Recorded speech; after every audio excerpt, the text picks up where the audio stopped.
പ്രിയമുള്ള സുഹൃത്തുക്കളെ, ഏതൊരു രാജ്യത്തെയും മതം വിഴുങ്ങിയാൽ അവര് മനുഷ്യത്വം മരവിച്ചവരായി മാറും.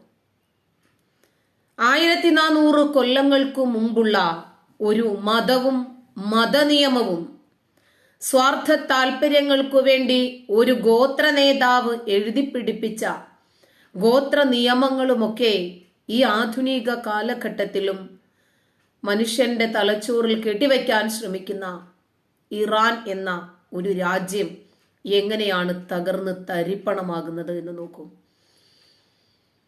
ഈ ഗോത്ര നിയമങ്ങളെ അടിച്ചേൽപ്പിക്കാൻ ശ്രമിച്ച പാകിസ്ഥാന്റെയും അഫ്ഗാന്റെയും അവസ്ഥ ഇന്ന് എന്താണ്? ആ കിതാബിൽ പറഞ്ഞ ജാതിയെയും മതത്തെയും ഒക്കെ അടിസ്ഥാനപ്പെടുത്തി മനുഷ്യനെ കൊല്ലാനും ജീവിക്കാൻ വിടാനുമൊക്കെയുള്ള നിബന്ധനകൾ, കൽപ്പനകൾ, താക്കീതുകൾ, ബോധനങ്ങളൊക്കെ ഉൾക്കൊണ്ട പാകിസ്ഥാനും അഫ്ഗാനും ഇറാനുമൊക്കെ ഇന്ന് ഏതവസ്ഥയിലായി എന്ന് നോക്കൂ. എന്നാൽ ജാതിക്കും മതത്തിനും അതീതമായി മനുഷ്യന് വേണ്ടത് മനുഷ്യത്വമാണ്. മാനുഷികമായിട്ടുള്ള അവന് ലഭിക്കേണ്ടുന്ന ചില സ്വാതന്ത്ര്യങ്ങളും അവകാശങ്ങളുമാണ് എന്ന് മനസ്സിലാക്കിയ ജനാധിപത്യ രാജ്യമായ ഇന്ത്യ എവിടെ നിൽക്കുന്നു എന്ന് നോക്കൂ. നിർബന്ധിതമായ ഈ നിക്കാബ് ധാരണം, അതായത് മുഖം മറയ്ക്കൽ, ഇറാനില് 1983 നിലവിൽ വരുന്നത്. അതിനുശേഷം ഇതിനെ മതവസ്ത്രമായി ധരിപ്പിക്കുകയും ഇതാണ് ഒരു ചാരിത്ര പദ്ധതി, അതായത് ചാരിത്രവധികളായ സ്ത്രീകൾ അവരെ തിരിച്ചറിയുന്നതിനു വേണ്ടി അവർ ഇങ്ങനെ കറുത്ത ചാക്കിനകത്ത് മുസ്ലിം സ്ത്രീകളെ മൂടിയിട്ടു. മതപണ്ഡിതന്മാരാണ് തീരുമാനിക്കുന്നത്. ഇസ്ലാമിൽ എല്ലാ കാര്യങ്ങളും പുരോഹിതന്മാരുടെ നാവിലൂടെയാണ്. അവരാണ് ഏതൊരു മതനിയമത്തെയും വ്യാഖ്യാനിക്കേണ്ടത്. ഈ മതനിയമങ്ങളെ പ്രാവർത്തികമാക്കാൻ അവര് ഓരോരോ തുലാസുകളും വെച്ചു. എന്നിട്ട് ഒരു മുസ്ലിം സ്ത്രീ പുറത്തിറങ്ങിയാൽ അവളോടൊപ്പം പിതാവുണ്ടാകണം, അതല്ലെങ്കിൽ ഭർത്താവുണ്ടാകണം, അതല്ലെങ്കിൽ സഹോദരൻ ഉണ്ടാകണം. അവൾക്ക് വിദ്യാഭ്യാസമല്ല വേണ്ടത്, മറിച്ച് പെറാനും പേറാനുമുള്ള മറ്റൊരഭ്യാസമാണ് അവൾ പഠിക്കേണ്ടത്. പുറത്തിറങ്ങിയാൽ അവൾ അവളുടെ കണ്ണുകൾ താഴ്ത്തണം. എന്തിന്? പുരുഷന്റെ പ്യൂരിറ്റിക്ക് വേണ്ടി. അവനെ ഒന്ന് നോക്കിയാൽ, അവൻ ഇവളെ നോക്കിയാൽ കുഴപ്പമൊന്നുമില്ല, ഇവൾ അവനെ ഒന്ന് നോക്കിയാൽ കണ്ണില് സാക്കിർ നായിക്ക് പറഞ്ഞതുപോലെ വികിരണങ്ങൾ വരികയും ആ വികിരണങ്ങൾ ഈ സ്ത്രീയിലൂടെ ഉണ്ടാകുന്ന വികിരണങ്ങൾ പുരുഷന്റെ കണ്ണുകൾക്ക്, കണ്ണില്, ത്വക്കില് ഒക്കെ ക്യാൻസർ ഉണ്ടാകാൻ സാധ്യതയാകുമെന്നാണ് ഡോക്ടർ സാക്കിർ നായിക്ക് പറഞ്ഞത്. എന്നിട്ട് ഇങ്ങനെ ചില നിബന്ധനകൾ ഏർപ്പെടുത്തിയിട്ട് അവരുടെ പിന്നാലെ നടക്കാൻ കുറച്ച് പോലീസിനെയും ഏർപ്പാട് ചെയ്തു. അവരെ നോക്കണം. Guidance patrol. ഇത് മതകാര്യ പോലീസ് എന്നാണ് ഇവരെ അറിയപ്പെടുന്നത്. 2006 മുതൽ ഇറാനിലെ മുസ്ലിം വനിതകളുടെ പുറകെയുണ്ട് ഇവർ. കാറുകളിലാകട്ടെ, ഷോപ്പിങ്ങിനാകട്ടെ, കടകളിലാകട്ടെ, തെരുവുകളിലാകട്ടെ, ഇനി അവരുടെ യാത്രകളില്, വിനോദസഞ്ചാര കേന്ദ്രങ്ങളില്, എന്തിനേറെ അവരുടെ സ്കൂളുകളില്, മദ്രസകളില് ഒക്കെ ജീവിതത്തിന്റെ വളരെ പ്രാധാന്യമുള്ള സാന്നിധ്യങ്ങളുള്ള എല്ലായിടത്തും നിർബന്ധിതമായ ഈ കറുത്ത ചാക്ക് എന്ന മൂടുപടത്തിനകത്ത് മുസ്ലിം സ്ത്രീകളെ ചൂളയ്ക്ക് വെക്കണം. ഇനി ഈ നിയമം പാലിക്കാത്തതിന്റെ പേരിൽ ഇറാൻ സൈന്യം പ്രതിദിനം 2000 സ്ത്രീകളെയെങ്കിലും അറസ്റ്റ് ചെയ്യുന്നുണ്ട് എന്നാണ് സ്റ്റേറ്റ് സെക്യൂരിറ്റി ഫോഴ്സിന്റെ കമാൻഡർ ഹുസൈൻ അസ്താരി വെളിപ്പെടുത്തിയത്. ദിവസം 2000 സ്ത്രീകൾ. കൊള്ളാം. 2016 സെപ്റ്റംബർ 29 സർക്കാരിന്റെ വാർത്താ ഏജൻസിയായ തസ്നീം ന്യൂസ് ഈ വിഷയം റിപ്പോർട്ട് ചെയ്യുകയാണ്. ലോക ജനങ്ങൾ അറിയണമല്ലോ, ഒരു രാജ്യത്തെ മതം വിഴുങ്ങിയാൽ അവർ ഏത് രൂപത്തിലാണ് പുരോഗതിയിലേക്കും അധോഗതിയിലേക്കും പോകുന്നത് എന്നവരറിയണം. ഇറാനില് 27 മന്ത്രാലയങ്ങളും സ്ഥാപനങ്ങളും പ്രവർത്തിക്കുന്നത് സ്ത്രീകളെ നിർബന്ധമായും ഈ കറുത്ത ചാക്കിനകത്ത് മൂടാൻ വേണ്ടി മാത്രമാണ്. അവര് മൂടുന്നുണ്ടോ? അവർ ഉറക്കെ സംസാരിക്കുന്നുണ്ടോ? ചിരിക്കുന്നുണ്ടോ? കുപ്പിവള ഇടുന്നുണ്ടോ? ലിപ്സ്റ്റിക് ഇടുന്നുണ്ടോ? അവർ അവിടെ നോക്കുന്നുണ്ടോ? ഇവിടെ നോക്കുന്നുണ്ടോ? അങ്ങോട്ട് പോകുന്നുണ്ടോ? ഇങ്ങോട്ട് പോകുന്നുണ്ടോ? തലമുടി കാണുന്നുണ്ടോ? മുഖം കാണുന്നുണ്ടോ? കൈ കാണുന്നുണ്ടോ? കാല് കാണുന്നുണ്ടോ? ഇങ്ങനെ നോക്കാൻ വേണ്ടി മാത്രം ആലോചിച്ച് നോക്കണം. 27 മന്ത്രാലയങ്ങൾ ഇറാനിൽ. സദാചാര പോലീസ് ഓഫീസുകളിലും ആശുപത്രികളിലും അപ്രതീക്ഷിതമായി ദ്രുതഗതിയിൽ കയറിയിറങ്ങി മിന്നൽ പരിശോധനകൾ നടത്തും. സ്ത്രീകൾക്കെതിരെയുള്ള അക്രമങ്ങൾ ഇല്ലാതാക്കുന്നതിന് വേണ്ടിയാണെന്നാണ് ഇവർ പറഞ്ഞു വരുന്നത്. അന്താരാഷ്ട്ര ദിനത്തില് ഇറാനിലെ പാർലമെന്ററി സെഷനിലെ പ്രസംഗത്തില് മൊല്ലമാരുടെ പാർലമെന്ററി വനിതാ വിഭാഗ മേധാവിയായ പർവനെ സലാസഹുരിയോ അങ്ങനെ കണ്ടാണ് അവരുടെ പേര്, അവരാണ് കുറ്റസമ്മതം നടത്തിയത്. അത് 2017 പ്രസിദ്ധീകരിക്കുകയും ചെയ്തിട്ടുണ്ടായിരുന്നു. വസ്ത്രങ്ങൾ വാങ്ങാനോ അതല്ലെങ്കിൽ എന്തിനെങ്കിലുമൊക്കെ തെരുവിലൂടെ നടക്കുന്ന സമയത്ത് ഗൈഡൻസ് പട്രോൾ വാച്ചിങ് മൂലം ഉണ്ടാകുന്ന ഉത്കണ്ഠയും ഭയവും, സ്ത്രീകളിൽ ഭയങ്കരമായ മാനസിക സമ്മർദ്ദവും ഭയവും, അത് കാരണം അവര് മാനസിക അസ്വസ്ഥതകളിലേക്കും മാനസിക രോഗങ്ങളിലേക്കും ഒക്കെ പോകുന്നു എന്നാണ് ആ MP പറഞ്ഞത്. ഇത് ശരിയാണ് എന്ന് പെണ്ണുങ്ങളിലെ മതവേഷധാരണം കർക്കശമാക്കാൻ നിയോഗിച്ച വാച്ചിങ് പോലീസ് തള്ളി വീഴ്ത്തിയിട്ട സ്ത്രീകളുടെ വസ്ത്രങ്ങൾ വലിച്ചു കീറി എന്നൊക്കെ പറയുന്ന ഒരുപാട് വീഡിയോ ക്ലിപ്പിങ്ങുകൾ വരുന്നുണ്ട്. കാരണം നമ്മൾ പലപ്പോഴും വീഡിയോകളിൽ കാണാറുണ്ട് ഈ പർദ്ദ ധരിക്കാത്തതിന്റെ പേരിൽ, മഫ്ത ധരിക്കാത്തതിന്റെ പേരിൽ, പബ്ലിക്കായിട്ട് ഒരു കോഫി ഹൗസിൽ ഇരുന്നതിന്റെ പേരിൽ സ്ത്രീകളെയൊക്കെ വലിച്ചിഴച്ചു കൊണ്ടുപോകുന്നതിന് മുമ്പിൽ നിൽക്കുന്നത് സ്ത്രീകൾ തന്നെയാണ്. ഇസ്ലാമിക ശിക്ഷാ നിയമത്തിലെ ആർട്ടിക്കിൾ 638 ഭേദഗതി പർദ്ദയില്ലാതെ പ്രത്യക്ഷപ്പെടുന്ന സ്ത്രീകൾക്ക് 2 മാസം വരെ തടവ്. എങ്ങനെയുണ്ട്? 5 ലക്ഷം റിയാൽ വരെ പിഴയുമാണ് വ്യവസ്ഥ ചെയ്യുന്നത് ഇറാൻ. 9 വയസ്സു മുതലുള്ള പെൺകുട്ടികളുടെ ഒരു മുടി പോലും പുറത്ത് കാണരുത്.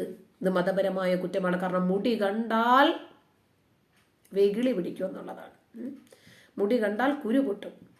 2019 റോക്ന ന്യൂസ് ഏജൻസിയാണ് ഈ വാർത്ത റിപ്പോർട്ട് ചെയ്യുന്നത്.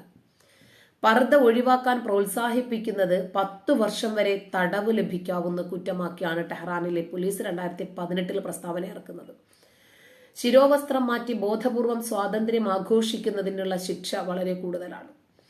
മെട്രോ വാഗണില് ശിരോവസ്ത്രം മാറ്റി അന്താരാഷ്ട്ര വനിതാ ദിനം ആഘോഷിച്ചതിന് 3 വനിതകൾക്ക് 55 വർഷത്തെ തടവ് ശിക്ഷയാണ് ലഭിച്ചത്. ഇതാരുണ്ടാക്കിയ നിയമമാണ്? ആർക്ക് വേണ്ടി ഉണ്ടാക്കിയ നിയമമാണ്? ഒരു കഷ്ണം തലമുടിയുടെ പേരില് മനുഷ്യന് ജീവിക്കാനുള്ള അവകാശം നിഷേധിക്കുകയാണ്. ഹിജാബ് ശരിയായിട്ട് ധരിച്ചിട്ടില്ല എന്നതിന്റെ പേരിലാണ് ടെഹ്റാനിലെ മൊറാലിറ്റി പോലീസ്, അതായത് ഗൈഡൻസ് പട്രോളിംഗ് നടത്തുന്ന ആളുകൾ 22-കാരിയായ മഹ്സാമിനിയെ 2022 സെപ്റ്റംബർ 16 കസ്റ്റഡിയിലെടുത്തു, മർദ്ദിച്ചു കൊന്നു. അതിനുശേഷം എത്രയെത്ര പെൺകുട്ടികളെ അവർ കൊന്നു. ഇറാന്റെ തെരുവുകളിലെ കഴിഞ്ഞ മാസങ്ങളിൽ സ്ത്രീകൾ ഹിജാബ് ഉപേക്ഷിച്ചുകൊണ്ടുള്ള പ്രതിഷേധ സമരത്തിലായിരുന്നു. മനുഷ്യനായി ജീവിക്കാനുള്ള സ്വാതന്ത്ര്യ ബോധം അവരിലുള്ളത് കൊണ്ട് തുണികൾ മുഴുവനും വലിച്ചെറിഞ്ഞിട്ട് നിങ്ങൾക്ക് കൊല്ലണോ അങ്ങ് കൊന്നോ, അടിമകളായി ഞങ്ങൾക്ക് ജീവിക്കണ്ട എന്ന് മുസ്ലിം സ്ത്രീകൾ. കുട്ടികളടക്കം 14,000 പേരെ അറസ്റ്റ് ചെയ്തതായിട്ടാണ് UN സ്ഥിരീകരിച്ചത്. ഒന്ന് ആലോചിച്ച് നോക്കണം. ഒരു നോൺ ഗവൺമെന്റ് ഓർഗനൈസേഷനായ Iran human rights security force 448 പേരെ കൊന്നൊടുക്കിയതായിട്ട് പരസ്യപ്പെടുത്തി. എല്ലാം സ്വർഗത്തിനു വേണ്ടിയാണ് ഈ ചെയ്യുന്നതെല്ലാം. ഇന്ധനമായി മാറി പ്രതിഷേധാഗ്നിയായി അവരുടെ ആ പ്രക്ഷോഭങ്ങൾ ആളിപ്പടരുമ്പോൾ ഇറാൻ ഒരു ചോദ്യചിഹ്നമായി നിൽക്കുകയാണ്.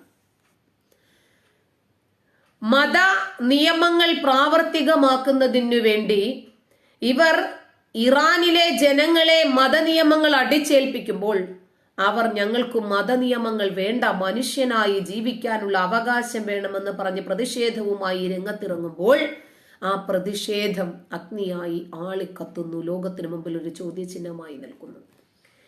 മതത്തിന്റെ ചാരിത്ര്യ പദ്ധതികൾക്ക് മുകളില് മനുഷ്യന്റെ സ്വാതന്ത്ര്യമാണ് ആ പ്രതിഷേധം കൊണ്ട് നമുക്ക് മനസ്സിലാകുന്നത്.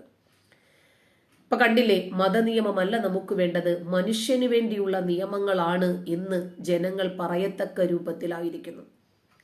തന്നെയുമല്ല, പല രാജ്യങ്ങളിലും, ഇപ്പൊ സൗദി പോലെയുള്ള രാജ്യങ്ങളിലൊക്കെ ഈ മതകാര്യ പോലീസിന് ഒരു ജോലിയുമില്ല.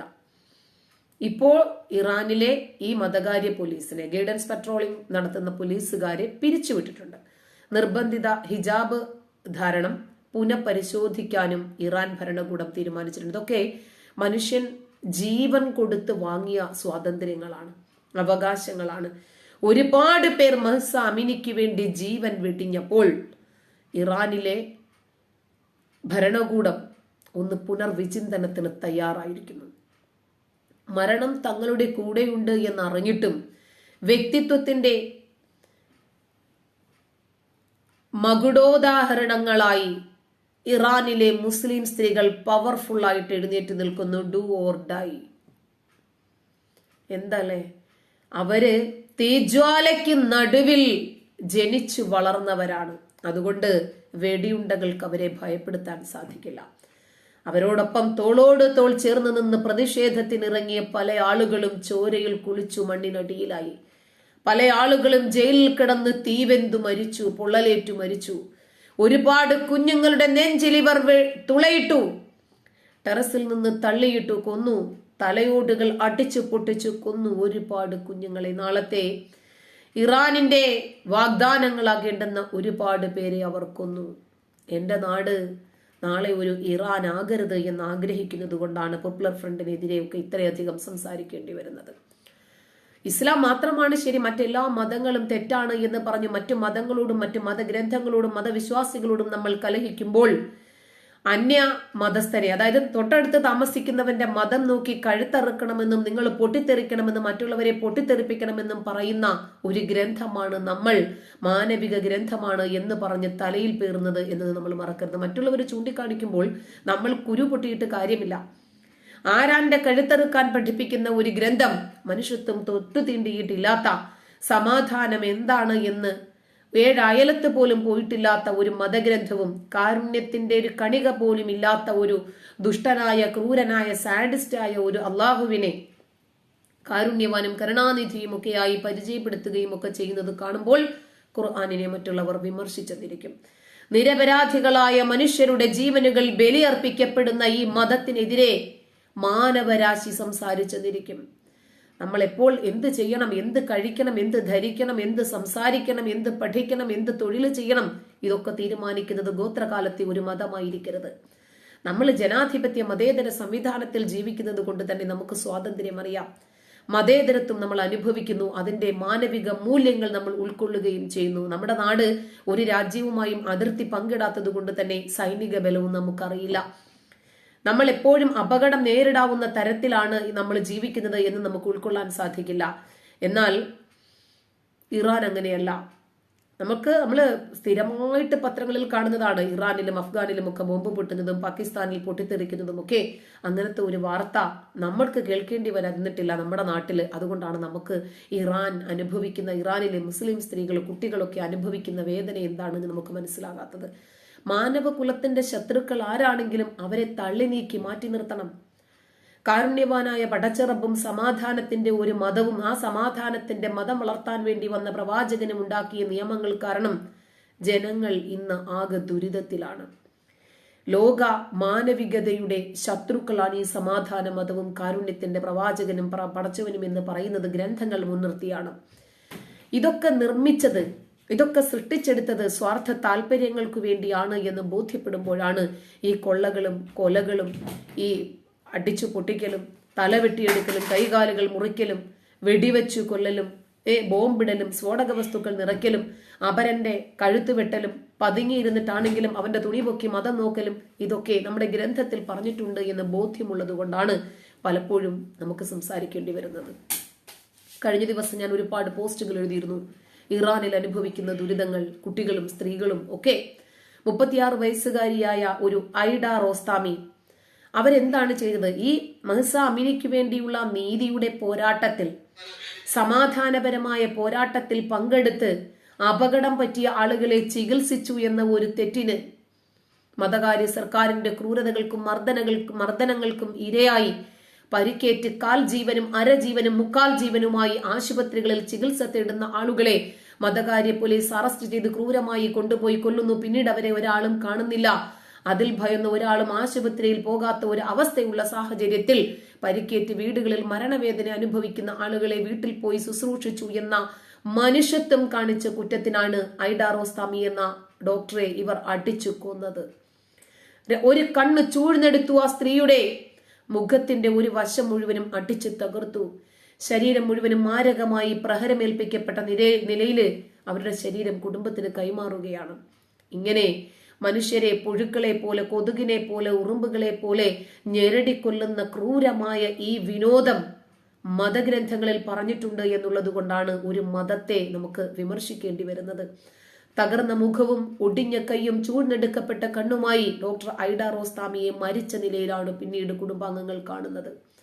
ഇത് ഏതോ കാലഘട്ടത്തിൽ നടന്നതല്ല. ഡിസംബർ 16 2022 ടെഹ്റാനിലെ സുരക്ഷാ സേന ഇങ്ങനെ ക്രൂരമായി വധിക്കുകയാണ്. എന്തിനാണ്? ഇറാനിലെ മതകാര്യ പോലീസ് പറയുന്ന ന്യായം എന്താണ്? അള്ളാഹുവിനെതിരെ യുദ്ധം ചെയ്തു, റസൂലിനെതിരെ യുദ്ധം ചെയ്തു. എന്തേ അവർ രണ്ടുപേരും തീരെ കഴിവില്ലാത്തവരാ? അള്ളാഹുവിന് കഴിവില്ലേ അവരെ തിരിച്ചു ശിക്ഷിക്കാൻ? ഇന്ന് ഇറാൻ നേരിടുന്നത് പോലെയുള്ള ഭീതി ഉളവാക്കുന്ന ഒരു സാഹചര്യം പാകിസ്ഥാൻ 1 മണി ഗോതമ്പിന് വേണ്ടി കിലോമീറ്ററുകളോളം ഗോതമ്പ് വണ്ടിക്ക് പുറകെ ഓടുന്ന ഒരവസ്ഥ നാളെ നമ്മുടെ നാട്ടിൽ ഇല്ലാതിരിക്കാൻ, ഒരു നേരത്തെ അന്നത്തിന് വേണ്ടി, വിശപ്പടക്കുന്നതിനു വേണ്ടി സ്വന്തം മക്കളെ വിൽക്കുകയും കിഡ്നി മുറിച്ചു വിൽക്കുകയും ചെയ്യുന്ന അഫ്ഗാനിന്റെ സാഹചര്യം നമ്മുടെ നാട്ടിൽ ഉണ്ടാകാതിരിക്കാൻ നമ്മൾ ജനാധിപത്യത്തിന് വേണ്ടി സംസാരിച്ചേ മതിയാകൂ. ഞാൻ എൻ്റെ നാടിനോടൊപ്പം. ദേശവിരുദ്ധതയ്ക്കും എതിരാണ്, രാജ്യദ്രോഹികൾക്കും രാജ്യദ്രോഹത്തിനും എന്നും എതിര് തന്നെയാണ്. എനിക്ക് എൻ്റെ രാജ്യം തന്നെയാണ് വലുത്. നന്ദി.